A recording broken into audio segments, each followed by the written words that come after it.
नमस्कार दोस्तों, मैं हूं इंजीनियर उमरी सर और आप देख रहे हैं मेरा channel dear R S sir. दोस्तों स्वागत है आप सभी का मेरे channel dear R S sir पे। दोस्तों बहुत दिनों बाद भूगोल यानी कि जियोग्राफी की वीडियो बनाने का फिर से मौका मिला। दोस्तों बिहार की नदियां, झील, नहर एवं जलप्रपात की चर्चा करेंगे इसमें हम लोग, और इसे पूरे अपने वीडियो में हम लोग यहाँ जहाँ तक कि फोटो और ग्राफ के माध्यम से सारा चीज़ को समझने का प्रयास करेंगे। और ये है, आपको हम इस वीडियो में प्रयास करेंगे कि आपको ये सारी चीज़ें बार-बार ना पढ़नी पड़े, एक ही वीडियो में आप सब चीज़ समझ जाएँगे।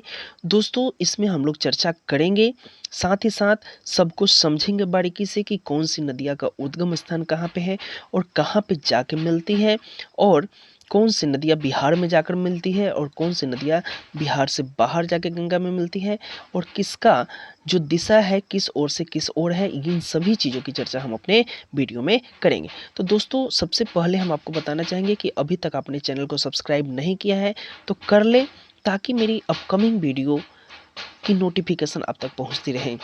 दोस्तों अगर हम लोग बात करें स्टेट बोर्ड की, तो स्टेट बोर्ड में इस टॉपिक से रिलेटेड बहुत सारे क्वेश्चन एराइज होते हैं, जो कि आप इस वीडियो के माध्यम से पूरे क्वेश्चंस को हल कर सकते हैं। छोटी छोटी बातें भी हम बताएंगे वीडियो में, तो बने रहिए वीडियो में हमारे साथ। तो दोस्तों बिना लेट किए हुए हम लोग स्टार्ट करते हैं। बिहार की नदियाँ, झील, नहर एवं जलप्रपात की चर्चा करेंगे। एक नज़र में थोड़ा सा हम लोग प्रमुख बिंदु की चर्चा करेंगे। जहां हम लोग बात करें, गंगा नदी बिहार को दो भागों में विभाजित करती हैं। तो दोस्तों अभी हम आपको बताना चाहेंगे कि जो ये बिहार का मैप है, थोड़ा सा हम बताना चाहेंगे आपको। ये जो बिहार का मैप है दोस्तों, अगर हम लोग बात करें ये बिहार का मैप है, तो यहाँ पे ये जो आपको दिख रही है, ये वाली लाइन जो दिख रही है आपको, ये गंगा है। और ये गंगा के जस्ट ये इधर वाला भाग को हम लोग उत्तरी भाग बोलते हैं, और इसके जस्ट नीचे वाले भाग को हम लोग दक्षिणी भाग बोलते हैं, दक्षिणी भाग बोलते हैं। तो दोस्तों ये उत्तरी और दक्षिणी दोनों भाग को हम लोग चर्चा करेंगे। यानी कि ऐसा हम लोग बोल सकते हैं कि बिहार की जो नदी है, सबसे बड़ी नदी है, जिसको गंगा बोलते हैं। तो ये गंगा जो है बिहार को दो भागों में डिवाइड करती है। दोस्तों आप देख सकते हैं, जो मैंने लाल कलर का लगाया है, इससे आप देख सकते हैं बिहार को दो भागों में बांटती हैं। अगर ऐसे माना जाए तो बिहार का शेप कुछ क्या है, आयताकार माना जाता है दोस्तों। तो यहाँ से भी क्वेश्चन पूछे जाते हैं कि बिहार का शेप किस टाइप का है। तो दोस्तों आपको देखने से ही समझ में आता है कि ये आयताकार क्षेत्र है। तो बिहार को गंगा नदी जो है दो भागों में डिवाइड करती है, एक उत्तरी भाग और दूसरा दक्षिणी भाग। तो दोस्तों इन सभी की चर्चा हम लोग अपने वीडियो में करेंगे। तो दोस्तों यहाँ पे हम लोग देखा कि गंगा नदी बिहार को दो भागों में विभाजित करती है। बिहार में नदियों का प्रवाह मुख्य कारण उत्तर में स्थित हिमालय एवं दक्षिण में स्थित पठारी क्षेत्र से है। तो थोड़ा सा दोस्तों हम लोग इसकी चर्चा कर रहे हैं। जैसे अगर हम लोग बात करें, तो ये हमारा जो बिहार है, बिहार के जस्ट उत्तर दिशा में ये हमारा दोस्तों उत्तर दिशा है, जिसे हम लोग उत्तर बोल सकते हैं। तो ये जो उत्तर दिशा है, तो उत्तर दिशा में क्या है, ये पूरा पार्ट जो ये आपको दिख रहा है, ये सारी चीज़ें, ये क्या है, शिवालिक क्षेत्र का है। तो दोस्तों इस पे भी हम वीडियो बनाएंगे। अभी हम लोग उसकी डिटेल चर्चा भी थोड़ा बहुत जहाँ यूज पड़ेगा उसे हम लोग करते चलेंगे। तो दोस्तों ये हमारा नेपाल है, नेपाल की क्षेत्र है। तो दोस्तों ये हमारा जो नेपाल है, और हमें पता है कि नेपाल का जो ये नेपाल का जो ये वाला भाग है, यहाँ हिमालय पर्वत है, हिमालय श्रृंखला है, और हिमालय श्रृंखला से जो भी यहाँ पे निकलती है, इसे हम लोग शिवालिक श्रेणी बोलते हैं। तो दोस्तों शिवालिक श्रेणी होने के कारण क्या है, ये पूरा एरिया तराई का एरिया आता है। तो यहाँ जो हमारी ये एरिया है, ये तराई का एरिया है। तो दोस्तों एक चीज़ और बताना चाहेंगे हम आपको कि यहाँ से जो भी नदियाँ निकलती हैं, जैसे ये शिवालिक श्रेणी से जो भी नदियाँ निकलती हैं, उनका प्रवाह उत्तर से दक्षिण की ओर होती है। क्योंकि दोस्तों अगर हम लोग बिहार की बात करें, तो ये बीच में क्या है, जो गंगा नदी का जो मुहाना है, ये जो किनारा है गंगा नदी, यहाँ पे धसी हुई है। यानी कि यहाँ पे दोनों दिशाओं से, यानी कि ये वाला पार्ट उठा हुआ है, ये वाला भी पार्ट उठा हुआ है, और ये वाला जो पार्ट है बीच में धसा हुआ है, जिसके कारण क्या होता है कि ये उत्तर से जो भी नदियाँ आती हैं वह दक्षिण की तरफ आती है और गंगा में मिलती है।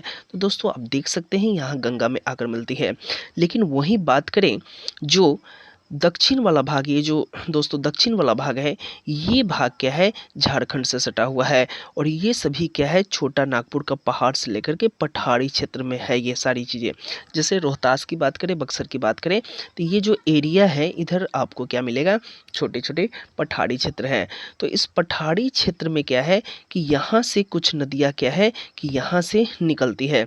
तो यहाँ से निकलती है, तो अभी हमने चर्चा किया कि ये जो बीच वाला हिस्सा है, जो गंगा नदी बहती है यहाँ से, ये थोड़ा सा धंसा हुआ है, यानी कि धंसी हुई है, जिसके कारण क्या है कि यहाँ से जितने भी सोन हुआ या पुनपुन हुआ या फल्गु हुआ या जितनी भी यानी कि कर्मनाशा नदियाँ, ये सारी चीज़ें क्या है कि सारी नदियों का जो बहाव होता है दक्षिण से उत्तर की तरफ होता है।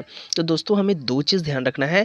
एक तो क्या है कि जो हिमालय श्रेणी से निकलती है उनका जो है बहाव की बात करें तो उत्तर से दक्षिण की ओर होती है। जो पठारी से निकलती है उसका प्रवाह की बात करें हम लोग, तो दक्षिण से उत्तर की तरफ जाती है। दोस्तों ये आपको विशेष रूप से ध्यान रखना है, क्योंकि इस पे भी बहुत सारे क्वेश्चंस बनते हैं। तो दोस्तों अभी हम लोगों ने देखा कि बिहार में नदियाँ का प्रवाह मुख्य कारण क्या है, उत्तर में स्थित हिमालय और दक्षिण में स्थित पठारी क्षेत्र है। तीसरा पॉइंट है, बिहार की नदियों को दो प्रमुख भागों में बांटा गया है। एक है हिमालय नदियाँ, दूसरा पठारी नदियाँ, जिसकी चर्चा अभी दोस्तों हमने ऊपर किया। तो जो हिमालय श्रेणी से निकलती है उसे हिमालय नदियाँ, जो पठारी से निकलती है उसे पठारी एरिया हम लोग बोल सकते हैं। कि दोस्तों इसका मुख्य यहाँ से भी क्वेश्चंस एराइज होते हैं कि पठारी नदियाँ किसे बोल सकते हैं, कौन कौन है, या हिमालय नदियाँ कौन कौन है। तो थोड़ा सा हमें यहाँ से भी ध्यान रखना है। आगे हम लोग दोस्तों चर्चा करते हैं इस नदी के बारे में। यहाँ हम लोग चर्चा करते हैं तो कभी कभी ऐसा पूछा जाता है कि उत्तर प्रदेश के समानांतर सीमा बनाते हुए कौन सी नदी आती हैं। तो दोस्तों अगर हम लोग बात करें तो कुछ किलोमीटर की बात करें तो ये जो घाघरा नदी आपको दिख रही है यहाँ पे, ये घाघरा नदी है। तो ये उत्तर प्रदेश के समानांतर क्या है, उत्तर प्रदेश के समानांतर सीमा बनाते हुए जो कि आपको यहाँ गंगा में आकर मिलती है, जो कि बक्सर के साइड में आता है और यह आकर गंगा में मिलती है। तो दोस्तों यहाँ से भी एक क्वेश्चन एराइज होते हैं कि कौन नदी उत्तर प्रदेश से जो है समानांतर या बॉर्डर बनाते हुए आती है। तो ये होता है, जैसे दूसरा नदी की बात करें, अगर कर्मनाशा की बात करें तो ये भी कहीं ना कहीं थोड़ा सा समानांतर में ही आती है। तो यहाँ पे चर्चा करेंगे दोस्तों, आपको दिख रहा है कि यह घाघरा नदी है। तो हम लोग एक बार चर्चा कर लेते हैं कि जो हिमालय श्रेणी की नदी है वो कौन कौन सी है। दोस्तों छोटी छोटी बहुत सारी नदियाँ हैं, लेकिन जो विशेष रूप से बड़ी नदियाँ हैं और उन्हीं के बारे में हम लोग चर्चा करेंगे। तो दोस्तों ये हमारी क्या है, घाघरा नदी है, और उसके जस्ट बाद ये जो आती है ये गंडक नदी आती है। तो ये गंडक है। दूसरी बात क्या है कि गंडक जो है अपने, जैसे गंडक पुरानी वाली जो गंडक है वो अपना क्या है ना कि अब एक चीज़ बताएं हैं आपको कि हिमालय श्रेणी की जो भी नदी होती है, यहाँ आपको पता है कि हिमालय श्रेणी में जो भी नदियाँ हैं उनका जो क्या है कि यहाँ बारिश बहुत ज़्यादा होता है।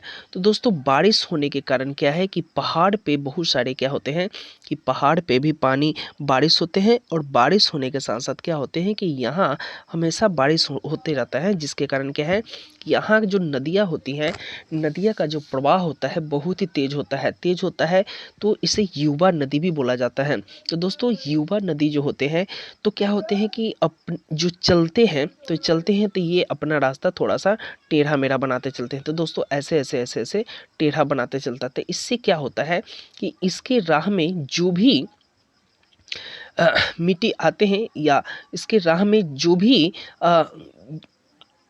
अगर स्थल की बात करें, जो भी भूमि आते हैं या स्थल की बात करें, उनको क्या करते हैं, ये तोड़ते मिट्टी को कटाव करते हुए अपना रास्ता खुद बनाती है। तो दोस्तों जहाँ पे अगर बूढ़ी गंडक की बात करें तो बूढ़ी गंडक क्या है कि पहले जो गंडक थी वो अपना रास्ता छोड़ करके यहाँ पे नया रास्ता बना ली, जिसे हम लोग गंडक के नाम से जानते हैं। और दूसरी बात यह है कि इसके साथ साथ जो पुरानी वाली नदी है जो अपना रास्ता नहीं बदली, उसे आज के डेट में हम लोग बूढ़ी गंडक के नाम से जानते हैं। तो दोस्तों यहाँ से भी क्वेश्चन एराइज होते हैं, ये भी हम लोग देख लेंगे। आगे हम लोग बात करते हैं दोस्तों, इसके साथ साथ यहाँ पे ये बागमती निकलती है। तो दोस्तों इसके उद्गम स्थान की भी चर्चा करेंगे हम लोग। तो यहाँ से आप देख सकते हैं, जैसे अगर क्रम वाइज याद करना हो तो ये हमारा घाघरा हो गया, गंडक हो गया, बूढ़ी गंडक हो गया, बागमती हो गया। तो दोस्तों बागमती क्या है कि बूढ़ी गंडक में आकर मिल जाती है और ये आगे चल के गंगा में फिर समाहित हो जाती है।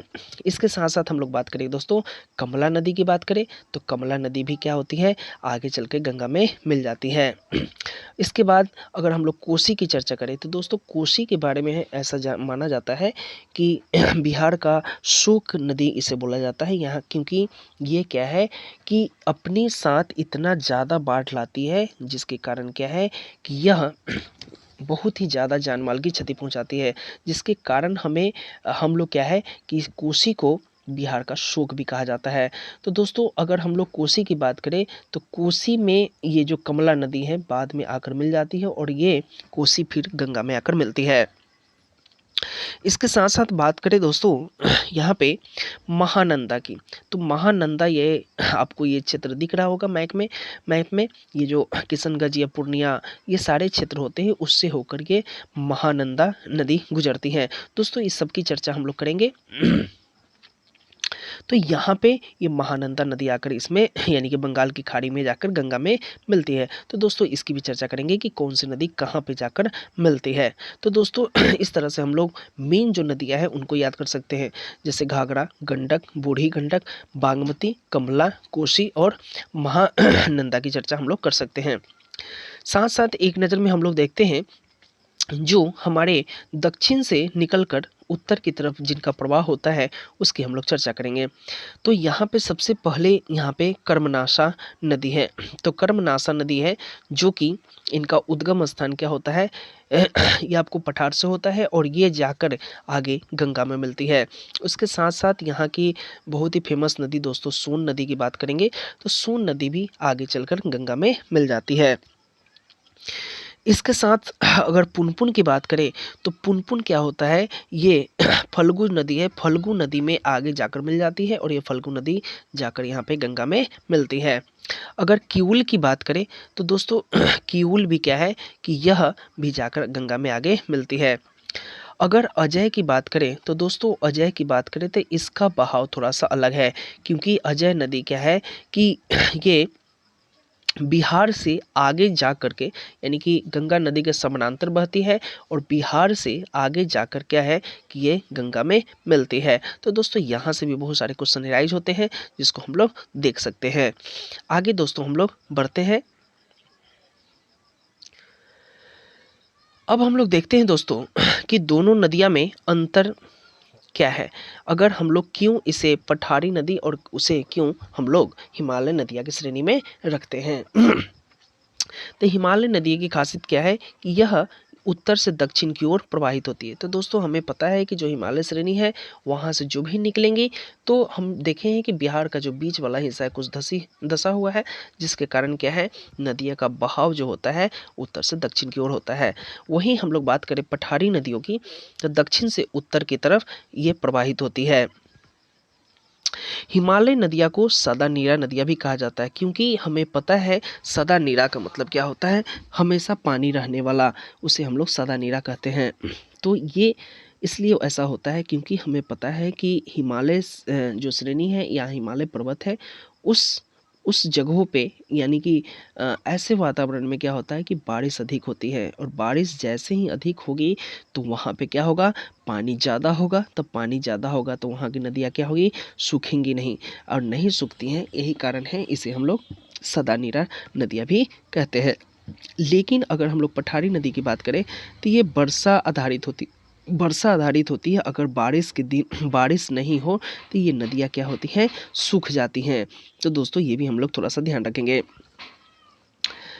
आगे देखते हैं ज़्यादा जल संग्रह होने के कारण बाढ़ का कारण बनती हैं। तो अभी हम लोगों ने चर्चा किया कि पानी पहले से अधिक रहती है, लेकिन बारिश के टाइम पे क्या होते हैं कि अत्यधिक बारिश होने के कारण क्या होती हैं, नदियों में पानी का सैलाब काफ़ी ज़्यादा हो जाता है, जिसके कारण बाढ़ आने की संभावना हमेशा बनी रहती है। लेकिन वहीं हम लोग बात करें पठारी नदियों की, तो ज़्यादा जल संग्रह नहीं होने के कारण बाढ़ का कारण नहीं बनता है, क्योंकि यह क्या है, वर्षा के पानी पर ही आधारित होती है। हिमालय श्रेणी की जो भी नदियाँ हैं उनको युवा नदी कहा जाता है। युवा नदी इसलिए कहा जाता है क्योंकि अभी हम लोग बूढ़ी गंडक और गंडक की बात की है, तो ये क्या है, अपना रास्ता हमेशा बदलते रहते हैं। लेकिन अगर हम लोग पठारी नदियों की बात करें, तो पठारी नदियाँ क्या है कि अपना रास्ता परिवर्तित नहीं करती है।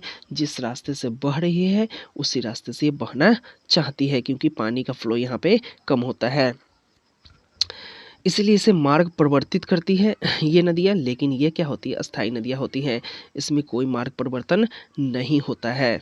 तो दोस्तों ये दोनों नदियों में अंतर है, जिसे हम लोग याद रखेंगे, क्योंकि परीक्षा के दृष्टिकोण से बहुत ही ज़्यादा महत्वपूर्ण है ये। आगे हम लोग बात करते हैं दोस्तों, थोड़ा सा यहाँ पे डिटेल चर्चा करेंगे हम लोग इसकी। ये थोड़ा सा मैप सेटिंग कर ले। हाँ दोस्तों, हम लोग डिटेल चर्चा करेंगे कि कौन सी नदी कहाँ से थोड़ा सा निकलती है। अगर अभी दोस्तों हम लोग जैसे आप यहाँ बात करें, तो यहाँ पे हमारा ये पश्चिमी चंपारण का हिस्सा है, जहाँ पे बेतिया वगैरह आ जाता है। यहाँ मोतिहारी, शिवहर, यहाँ पे गोपालगंज का जो एरिया है दोस्तों, ये सिवान का एरिया है। तो ये छपरा यहाँ है, आपको हाजीपुर, बागमती, इस तरह से एरिया है। तो दोस्तों ऐसा कहा जाता है कि अगर हम लोग गंडक की बात करें, तो गंडक जो है पश्चिमी चंपारण होते हुए मुजफ्फरपुर होते हुए ये समस्तीपुर मुजफ्फरपुर, समस्तीपुर और हाजीपुर, सॉरी मुजफ्फरपुर और हाजीपुर होते हुए बहती है, जो कि गंगा में हाजीपुर के पास मिल जाती है।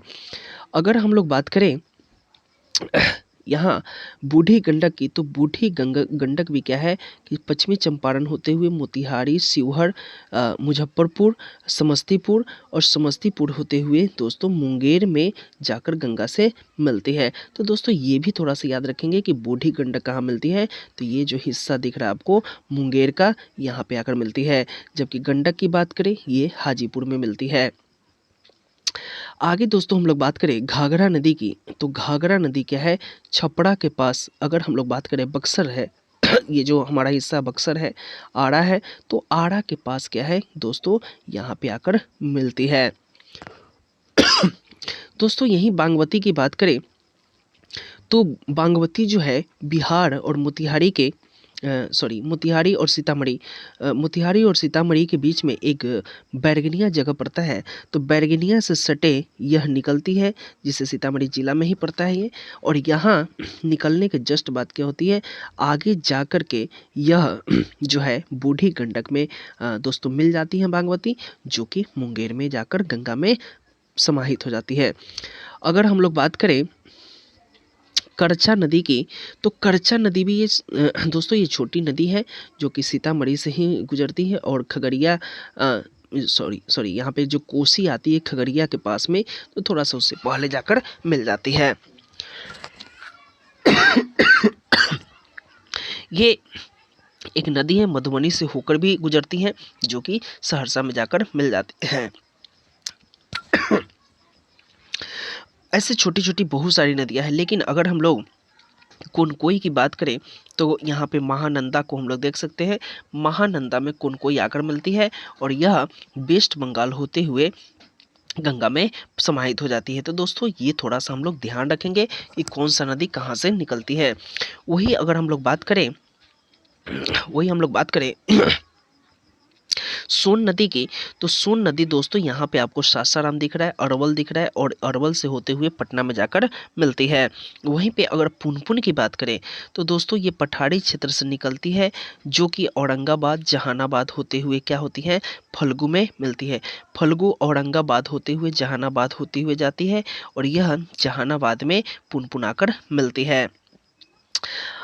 अगर दोस्तों बहुत सारी छोटी नदियाँ हैं जिनका नाम नहीं दिया गया है।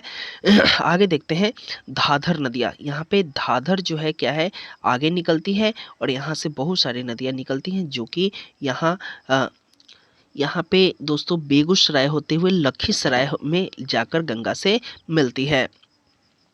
अगर हम लोग बात करें बदुआ की, तो बदुआ भी ऐसे है जो कि भागलपुर में जाकर के मिलती है। तो दोस्तों इस तरीके से हम लोग बहुत सारे जो नदियां हैं जिनका उद्गम स्थान और वो कहाँ कहाँ जाकर मिलती है और किस किस जो है किस किस जिला से होकर गुजरती है, ये सारी चीज़ हम लोग देख चुके हैं इस वीडियो में। दोस्तों आगे बढ़ते हैं। जैसे अगर इससे भी बहुत सारे क्वेश्चन राइज होते हैं, जैसे गंगा नदी कहाँ से निकलती है और इसकी बिहार में लंबाई क्या है, ये सारे क्वेश्चंस भी बनते हैं। तो दोस्तों हम लोग एक एक करके चर्चा करेंगे। अगर गंगा की बात करें दोस्तों, तो गंगा जो है गंगोत्री से निकलती है जो कि उत्तराखंड में है। तो उत्तराखंड से गंगा का उद्गम स्थान है जो कि बिहार में कहाँ से मिलती है, यानी कि बक्सर। अभी दोस्तों हम लोग को बताया कि चौसा के पास जो बक्सर में चौसा है वहाँ पे जाकर ये मिलती है। और ये गिरती कहाँ पे है और यानी कि संगम कहाँ होता है इसका, तो ये बंगाल की खाड़ी में जाकर मिलती है। अगर दोस्तों हम लोग गंगा की बात करें तो गंगा की लंबाई जो है 2525 किलोमीटर है। 2525 किलोमीटर, यहाँ से भी क्वेश्चन पूछे जाते हैं। अगर हम लोग बात करें बिहार में इसकी लंबाई कितनी है, तो 445 किलोमीटर है। दोस्तों ये किलोमीटर में है, यानी कि 445 किलोमीटर ये सिर्फ बिहार में है। तो यहाँ से भी बहुत सारे क्वेश्चन बनते हैं। अगर घाघरा की बात करें तो दोस्तों ये तिब्बत से निकलती है, जो कि आप देख सकते हैं तिब्बत कहाँ है। ये जो आपको पहाड़ी क्षेत्र है हिमालय श्रेणी की, वहाँ से निकलती है। अगर ये बात करें तो ये सारण में जाकर घाघरा नदी सारण में जाकर गंगा में मिल जाती है, जिसकी अगर बिहार में लंबाई की बात करें तो ये 83 किलोमीटर है। तो दोस्तों अगर घाघरा नदी की बात करें तो यहाँ पे 83 किलोमीटर है। दोस्तों यहाँ से भी क्वेश्चन एराइज होते हैं। अगर गंडक की बात करें तो हमने गंडक को देखा है कि नेपाल से निकलती है जो कि हिमालय श्रेणी से निकलती है और यह सोनपुर में जाकर के गंगा से मिलती है। तो गंडक कहाँ मिलती है दोस्तों, सोनपुर में। सोनपुर हाजीपुर जो अभी हम लोग चर्चा की हैं, सोनपुर में जाकर गंडक जो है सोनपुर में जाकर गंगा से मिलती है, जिसकी अगर बिहार में चौड़ाई कर बिहार में अगर लंबाई की बात करें तो 260 किलोमीटर इसकी लंबाई है। साथ ही अगर बूढ़ी गंडक की बात करें तो बूढ़ी गंडक जो है सुमेश्वर पहाड़ी से निकलती है जो कि हिमालय श्रेणी में है और यह खगड़िया के पास जाकर के दोस्तों अभी हम लोगों ने देखा लखीसराय से के साइड में, और यहाँ पे गंगा में जाकर मिलती है। अगर इसकी लंबाई की बात करें बिहार में तो 320 है। दोस्तों ये थोड़ा सा किलोमीटर में याद रखेंगे हम लोग, क्योंकि यहाँ से भी क्वेश्चंस बहुत सारे बनते हैं। दोस्तों आगे हम लोग चर्चा करते हैं यहाँ पे। अगर बागमती की बात करें तो यह महाभारत श्रेणी यानी कि नेपाल से निकलती है। तो यहाँ भी क्वेश्चन पूछे जाते हैं कि बागमती का उद्गम स्थान कहाँ है और ये कहाँ है, यानी कि महाभारत श्रेणी से निकलती है और यह कोसी में जाकर मिलती है। दोस्तों अभी हम लोग ने ग्राफ में देखा। अगर बागमती की लंबाई की बात करें तो यह 394 किलोमीटर है। बिहार में 394 किलोमीटर बिहार में बागमती की लंबाई है।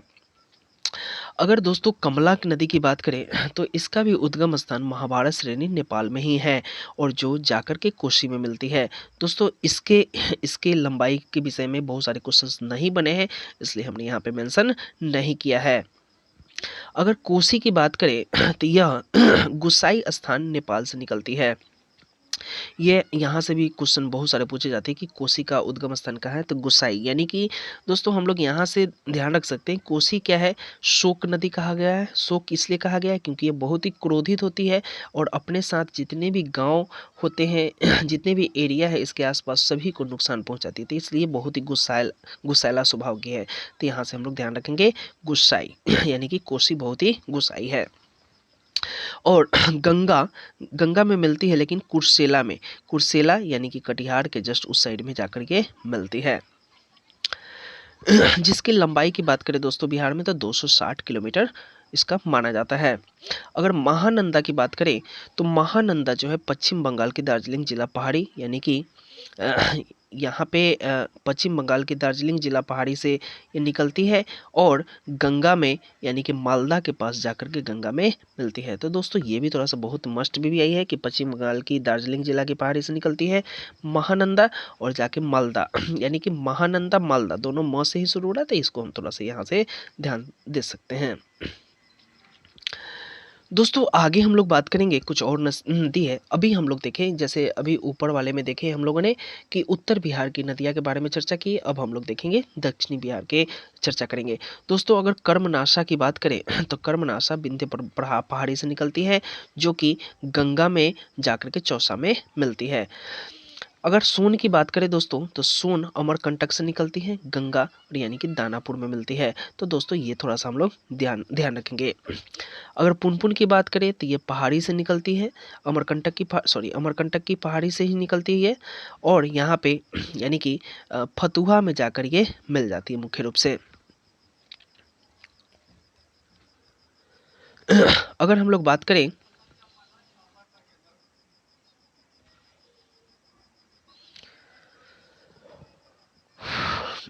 इसमें कुछ, अगर पुनपुन की बात करें तो पुनपुन क्या है, ये आपको झारखंड की पहाड़ी से ही निकलता है और यहाँ पे गंगा और पुनपुन में जाकर इसका मिलन होता है। अगर हम लोग बात करें फल्गु, जिसे हम लोग निरंजना नदी भी कहते हैं, तो ये भी क्या है कि यह छोटा नागपुर से निकलती है, जो कि झारखंड की छोटा नागपुर से निकलती है और यहाँ पे गंगा में पश्चिम में मिल जाती है, गंगा में मिल जाती है। एक गलत लिखा हुआ है थोड़ा सा, यहाँ पे हम लोग ध्यान नहीं देंगे।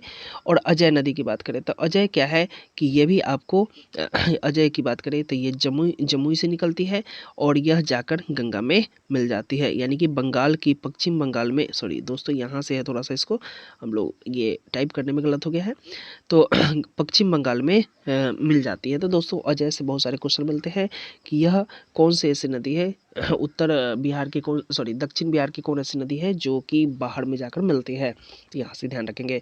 अगर किउल की बात करें तो ये हजारीबाग में मिल जाती है और सकरी की बात करते हैं छोटा नागपुर, यानी कि किउल नदी गंगा के साथ में मिल जाती है। तो दोस्तों यहाँ से हम लोग थोड़ा सा ध्यान रखेंगे। आगे हम लोग थोड़ा सा विशेष पढ़ेंगे क्योंकि यहाँ से भी बहुत सारे क्वेश्चन बनते हैं कि गंगा जो नदी है इससे रिलेटेड बहुत सारे क्वेश्चंस भी बनते हैं, जिसको हम लोग थोड़ा सा डिटेल में देखेंगे। गंगा नदी उत्तराखंड के गंगोत्री ग्लेशियर से निकलती है। इसकी कुल लंबाई 2525 किलोमीटर है, जबकि बिहार में कितनी है दोस्तों 445 किलोमीटर है। इसे देवप्रयाग में, अगर हम लोग बोलते हैं कि गंगा का नाम गंगा क्यों पड़ा, तो यहाँ से भी बहुत सारे जैसे मानना है लोगों का कि देवप्रयाग में अलकनंदा और भागीरथी दोनों नदियाँ के मिलने, यानी कि देवप्रयाग एक जगह है जिसे प्रयाग बोलते हैं, तो प्रयाग में अलकनंदा और भागीरथी दोनों नदियाँ क्या है दोस्तों मिल जाती है आपस में, यानी कि अलकनंदा और भागीरथी नदी दोनों आपस में मिलते हैं और मिलने के बाद ही इसका नाम गंगा पड़ता है। गंगा नदी बिहार की सबसे प्रमुख नदी एवं प्रवाह तंत्र का आधार है। दोस्तों प्रवाह तंत्र का आधार इसलिए बोला जाता है क्योंकि गंगा का जो मैदानी क्षेत्र है, गंगा का मैदानी क्षेत्र बहुत ही ज़्यादा उपजाऊ है, इसीलिए इसे प्रवाह तंत्र का आधार भी माना जाता है। गंगा नदी भोजपुर सरन जिलों से सीमा बनाती है और बिहार में प्रवेश करती है, यानी कि भोजपुर और सारण जिलों से में सीमा बनाती है और बिहार में क्या करती है प्रवेश करती है। तो दोस्तों ये भी हमें ध्यान रखना है।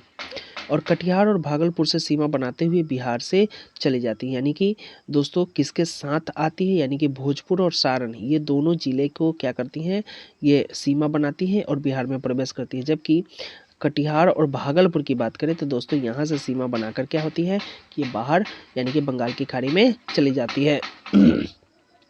अगर हम लोग बात करें इसके सहायक नदियों की, तो गंगा के सहायक नदियों में घाघरा, बूढ़ी गंडक, कोसी ये सभी नदियाँ, जैसे सोन हो गया, पुनपुन, फल्गु, मोहर, बदुआ आदि नदियाँ बिहार में गंगा से मिलती है। जबकि अगर हम लोग बात करें, जबकि अजय और महानंदा, जो अजय की बात करें या महानंदा की बात कर रहे थे, ये बिहार से बाहर जाकर मिलती है।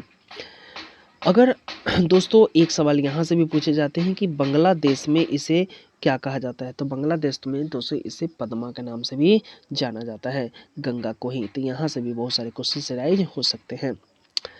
अगर हम लोग घाघरा नदी की बात करें तो यह मानसरोवर के तिब्बत के पास से निकलती है, बिहार में सीवान के निकट प्रवेश करती है, उत्तर प्रदेश और बिहार के सीमा पर बहती हुई सारण में गंगा में मिल जाती है। तो दोस्तों ये भी घाघरा नदी के बारे में हम लोग चर्चा किए। इसके अन्य नाम की बात करें तो सरयू मैदानी भाग में, गोगरा, करनाली, जो गोगरा और करनाली क्या होते हैं, नेपाल में बोला जाता है इसे।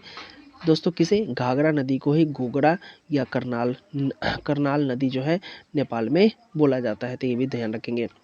इसकी सहायक नदी की बात करें तो राप्ती, छोटा गंडक, शारदा, भेरी, सेती, ये सभी इसकी सहायक नदियां हैं। तो कभी कभी यहाँ से भी क्वेश्चन पूछे जाते हैं कि गंगा की सहायक नदियां कौन कौन सी है, तो दोस्तों थोड़ा सा हमें ध्यान रखना है।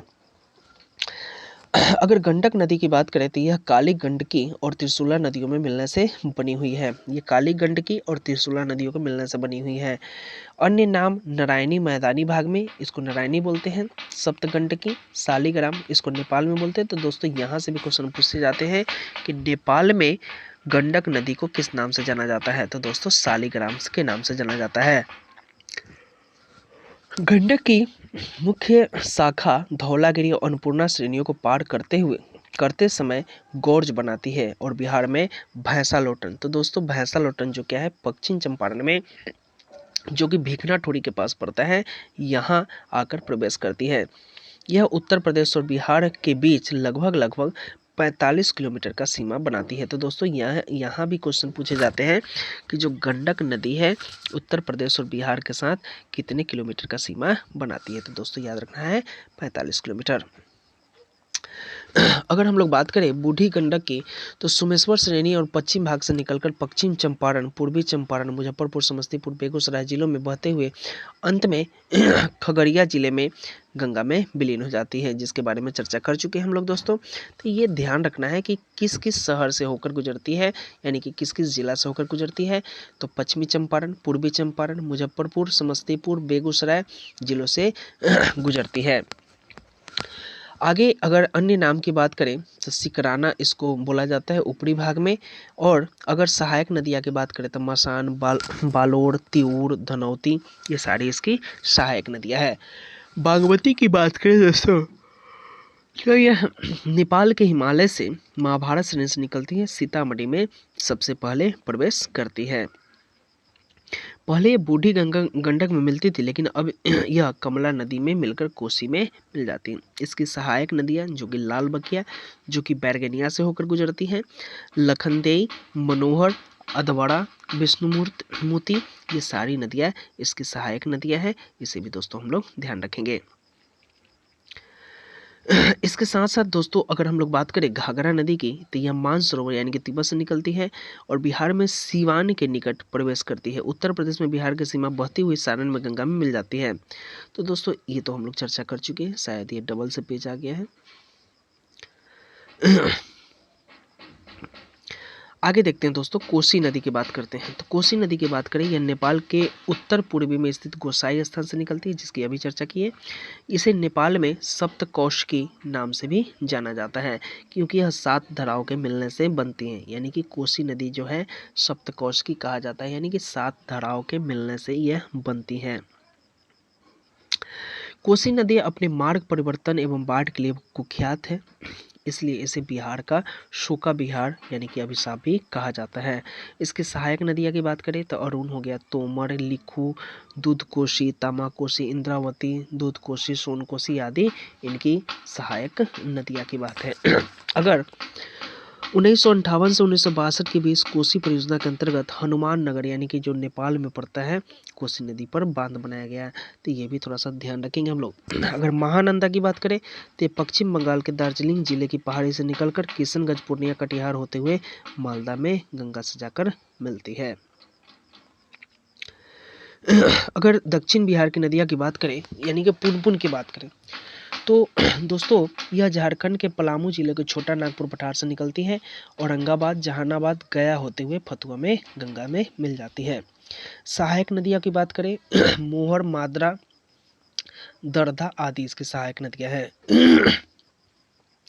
यह दक्षिण बिहार की दूसरी प्रमुख नदी है। ये हम लोग ध्यान दे सकते हैं, यहाँ से भी क्वेश्चन बन सकते हैं। अगर फल्गु की बात करें, यह हजारीबाग के पठार से निकलने वाली लीलाजन यानी कि निरंजना तथा मुहाना नदियों के मिलने से बनती है। गया होते हुए अंत में पुनपुन नदी में मिल जाती है, जो कि गंगा की उपनदी मानी जाती है। गया में फल्गु नदी के पास विष्णु पद मंदिर स्थित है, जहां पितृपक्ष के दौरान लाखों की संख्या में हिंदू धर्म के तीर्थ यात्री यहाँ पे आते हैं। तो दोस्तों अगर फल्गु नदी की बात करें तो आज भी हिंदू धर्म के हिसाब से जो पिंडदान यहाँ पे सबसे अधिक कराया जाता है। फल्गु नदी के किनारे गौतम बुद्ध को भी ज्ञान मिला था, इसलिए इसकी जो महत्ता है यानी कि इसकी महत्वपूर्ण रोल है नदियों में। अन्य नदियाँ किऊल, पांचरे, सकरी, अजय ये सभी धानन इसकी सहायक नदियाँ हैं। आगे दोस्तों बात करते हैं हम लोग। तो ये थी अभी तक की नदियाँ जिनके बारे में ऊपर हम लोग चर्चा किए हैं। अब हम लोग एक क्वेश्चन पूछे जाते हैं कि बिहार में नदियों के किनारे स्थित प्रमुख शहर कौन कौन से हैं। तो दोस्तों यहाँ से भी क्वेश्चन बनते हैं, तो हमें थोड़ा सा ध्यान देना है। तो दोस्तों पटना की बात करें तो ये गंगा नदी है। तो दोस्तों अभी जैसे हम लोगों ने यहाँ पे ये बिहार का नक्शा है और यहाँ से गंगा नदी बहती है, तो हम लोग देखे हैं कि पटना यहाँ पे पटना स्थित है। तो ये क्या है कि पटना नदी गंगा के किनारे है। सोनपुर की बात करें तो गंडक नदी के पास में। मोकामा की बात करें तो नदी यानी कि गंगा नदी। मुजफ्फरपुर की बात करें तो बूढ़ी गंडक। भागलपुर गंगा नदी के किनारे बसी हुई है। खगड़िया की बात करें तो बूढ़ी गंडक के। छापड़ा की बात करें तो घाघरा नदी के किनारे बसी हुई है। समस्तीपुर की बात करें तो बूढ़ी गंडक नदी।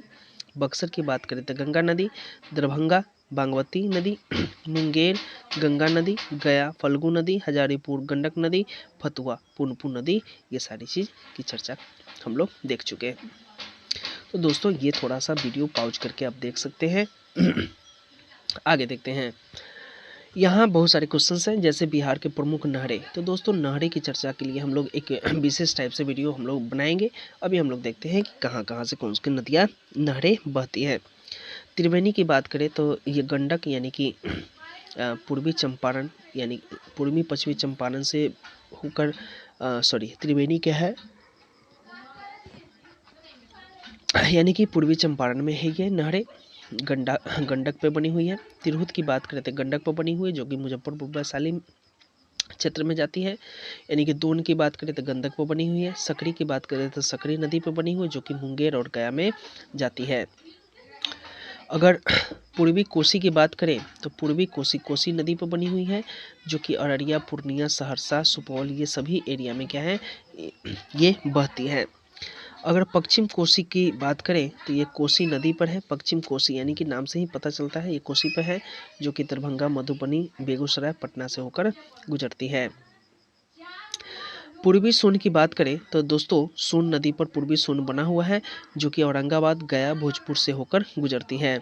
अगर हम लोग बात करें पश्चिमी सोन की तो यह सोन पे बनी हुई है, जो कि भोजपुर, रोहतास और बक्सर से होकर गुजरती है। तो दोस्तों बस इसे थोड़ा सा ध्यान रखना है। हालांकि ट्रिक के माध्यम से सारे टॉपिक को हम लोग फिर से क्लियर करेंगे, कवर करेंगे।